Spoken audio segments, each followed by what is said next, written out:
Hello guys, what's up? So in this video, I'm going to reveal the history of iron, like development of iron metallurgy, meteoritic iron, wrought iron, cast iron, steel, and foundations of modern chemistry.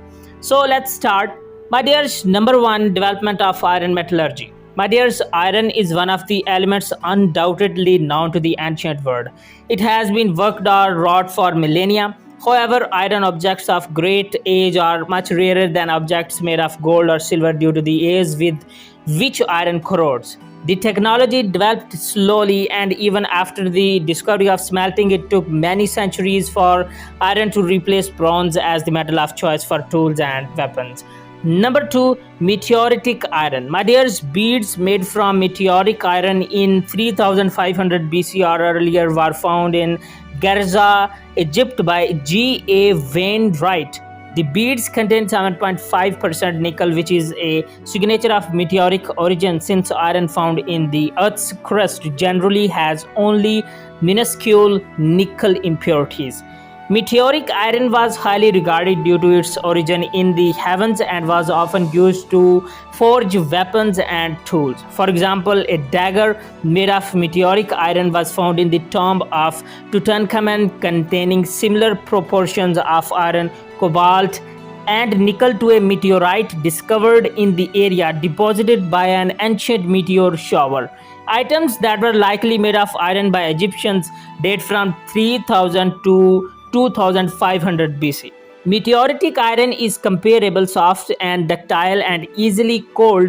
Forged by may get brittle when heated because of the nickel content. Number 3, wrought iron. The first iron production started in the Middle Bronze Age, but it took several centuries before iron displaced bronze.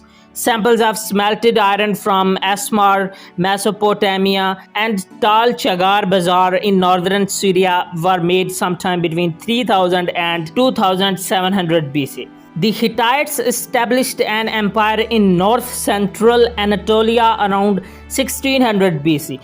They appear to be the first to understand the production of iron from its ores and regard it highly in their society. The Hittites began to smelt iron between 1500 and 1200 BC, and the practice spread to the rest of the Near East after their empire fell in 1180 BC. The subsequent period is called the Iron Age. Artifacts of smelted iron are found in India dating from 1800 to 1200 BC and in the Levant from about 1500 BC, suggesting smelting in Anatolia or the Caucasus.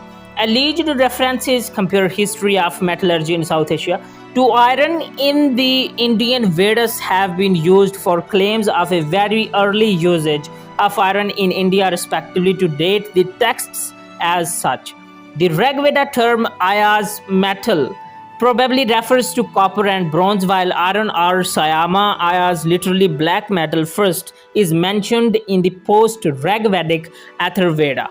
Some archaeological evidence suggests iron was smelted in Zimbabwe and Southeast Africa as early as the 8th century BC. Iron working was introduced to Greece in the late 11th century BC, from which it spread quickly throughout Europe. The spread of iron working in Central and Western Europe is associated with Celtic expansion. According to Pliny the Elder, iron use was common in the Roman era. In the lands of what is now considered China, iron appears approximately 700 to 500 BC. Iron smelting may have been introduced into China through Central Asia. The earliest evidence of the use of a blast furnace in China dates to the 1st century AD, and cupola furnaces were used as early as the Warring States period 403 to 221 BC.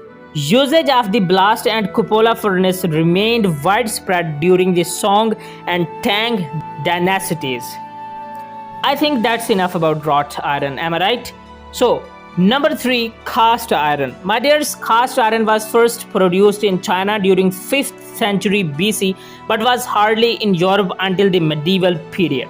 The earliest cast iron artifacts were discovered by archaeologists in what is now modern Luhe County, Jiangsu in China.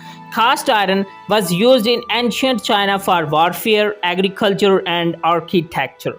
During the medieval period, means were found in Europe of producing wrought iron from cast iron using finery forges. For all these processes, charcoal was required as fuel. Medieval blast furnaces were about 10 feet tall and made of fireproof brick. Forced air was usually provided by hand-operated bellows. Modern blast furnaces have grown much bigger, with hoods 14 meters in diameter that allow them to produce thousands of tons of iron each day, but essentially operate in much the same way as they did during medieval times. In 1709, Abraham Darby established a coke-fired blast furnace to produce cast iron, replacing charcoal although continuing to use blast furnaces. The ensuing availability of inexpensive iron was one of the factors leading to the Industrial Revolution. Toward the end of the 18th century, cast iron began to replace wrought iron for certain purposes because it was cheaper. Carbon content in iron was not implicated as the reason for the differences in properties of wrought iron, cast iron, and steel until the 18th century. Since iron was becoming cheaper and more plentiful, it also became a major structural material following the building of the innovative first iron bridge in 1778. This bridge still stands today as a monument to the role iron played in the Industrial Revolution. Following this, iron was used in rails, boats, ships, aqueducts, and buildings, as well as in iron cylinders in steam engines.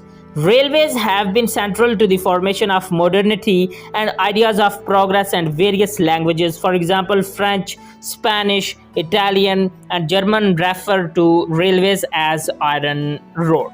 Okay, steel. My dears, steel with smaller carbon content than pig iron but more than wrought iron was first produced in antiquity by using a bloomery. Blacksmiths in Luristan in western Persia were making good steel by 1000 BC. Then improved variants, Wood's steel by India and Damascus steel were developed around 300 BC and AD 500 respectively. These methods were specialized, and so steel didn't become a major commodity until the 1850. New methods of producing it by carburizing bars of iron in the cementation processes were devised in the 17th century. In the Industrial Revolution, new methods of producing bar iron without charcoal were devised, and these were later applied to produce steel. In the late 1850s, Henry Bessemer invented a new steel-making process involving blowing air through molten pig iron to produce mild steel. This made steel much more economical, thereby leading to wrought iron no longer being produced in large quantities. The last one, foundations of modern chemistry. In 1774, Antoine Lavoisier used the reaction of water steam with metallic iron inside an incandescent iron tube to produce hydrogen in his experiments, leading to the demonstration of the conservation of mass, which was instrumental in changing chemistry from a qualitative science to a quantitative one. So my dears, this was our video. Now I wanna turn it over to you. Press the like button if you really like the video or you get something new today. Also press subscribe red button and give it a new white color. And tell me about that point which you got new today. Goodbye, stay blessed, and bundle of thanks for watching.